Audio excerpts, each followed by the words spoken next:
Now the people became like those who complain and whine about their hardships, and the Lord heard it.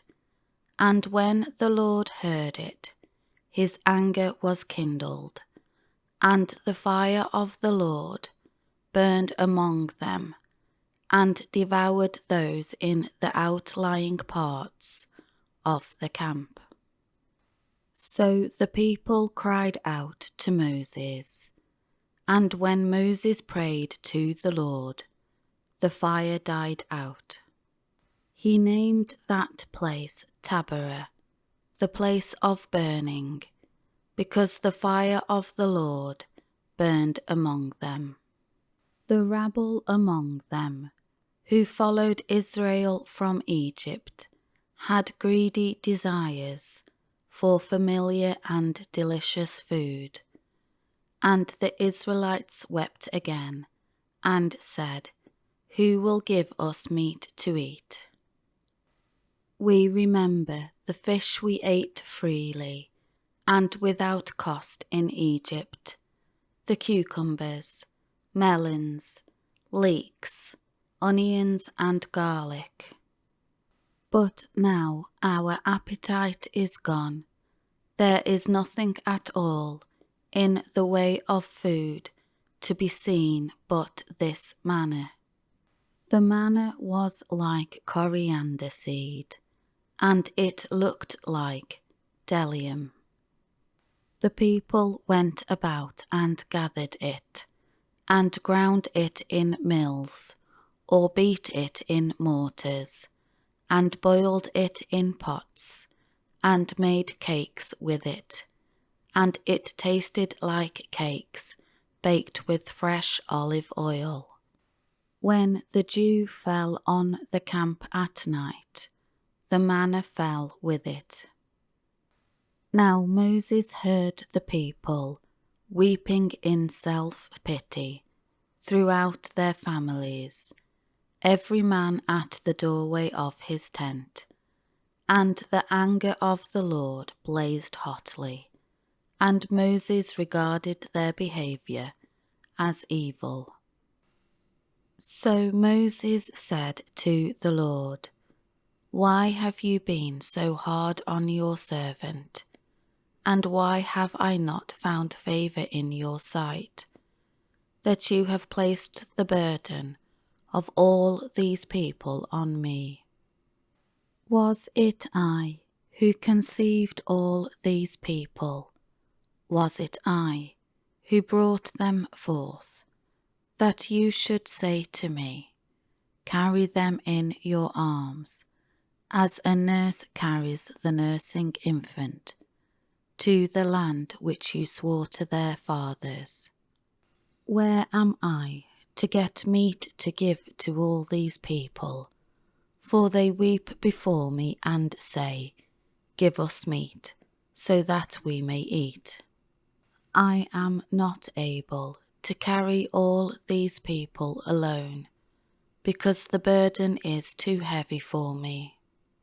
So if this is the way you are going to deal with me, please kill me at once, if I have found favor in your sight, and do not let me see my wretchedness." Accordingly, the Lord said to Moses, "Gather for me 70 men from among the elders of Israel, whom you know to be the elders of the people, and their officers.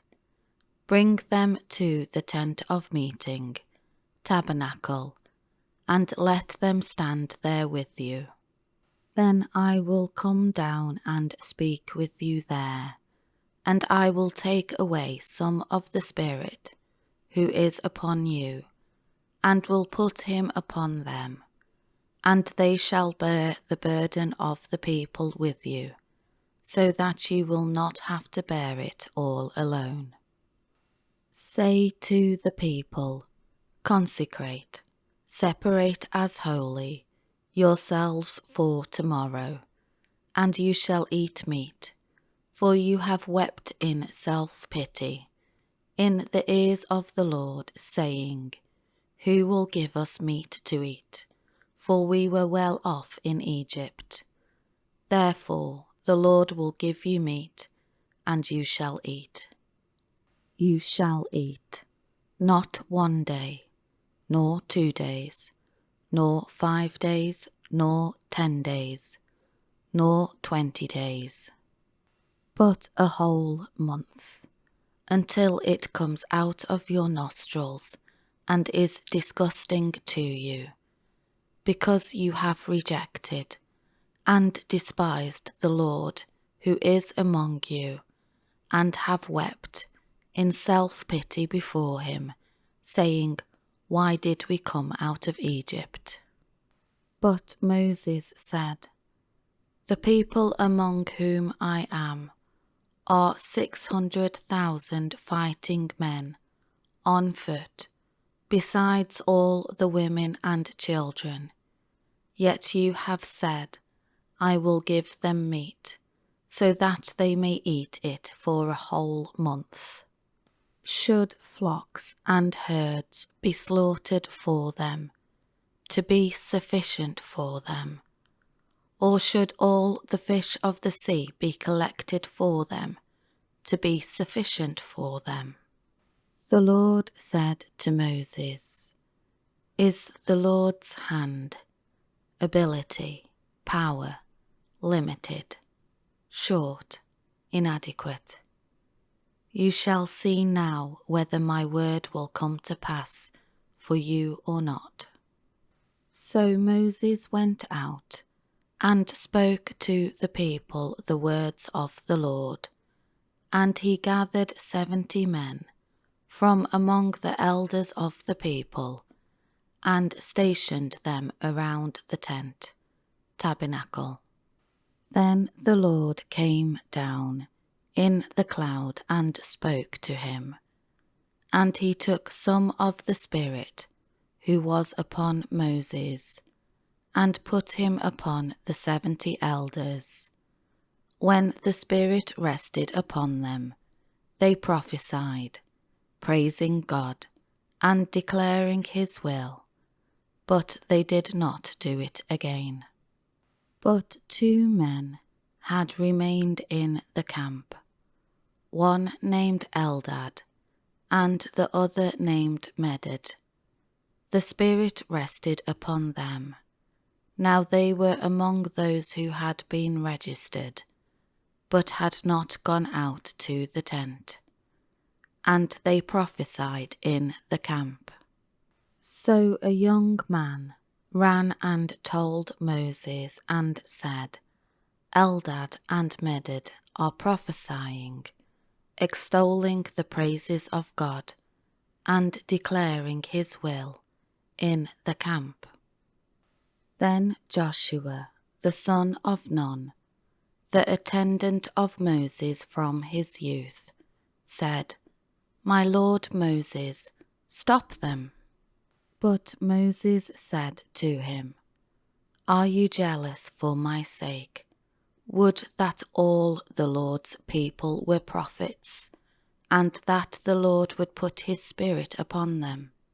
Then Moses went back into the camp, he and the elders of Israel.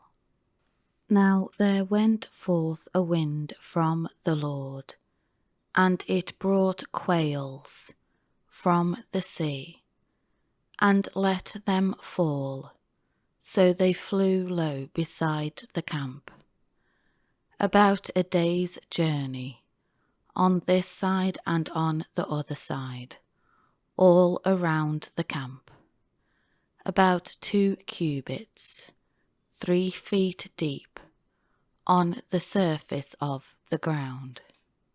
The people spent all that day, and all night, and all the next day, and caught and gathered the quail. The one who gathered least gathered 10 homers, and they spread them out for themselves around the camp, to cure them by drying, while the meat was still between their teeth. before it was chewed, the anger of the Lord was kindled against the people, and the Lord struck them with a very severe plague. So that place was named Kibroth-Hattaavah, the graves of greediness, because there they buried the people who had been greedy for more than the manna that God provided them. From Kibroth-Hattaavah the people set out for Hazareth, and they remained at Hazareth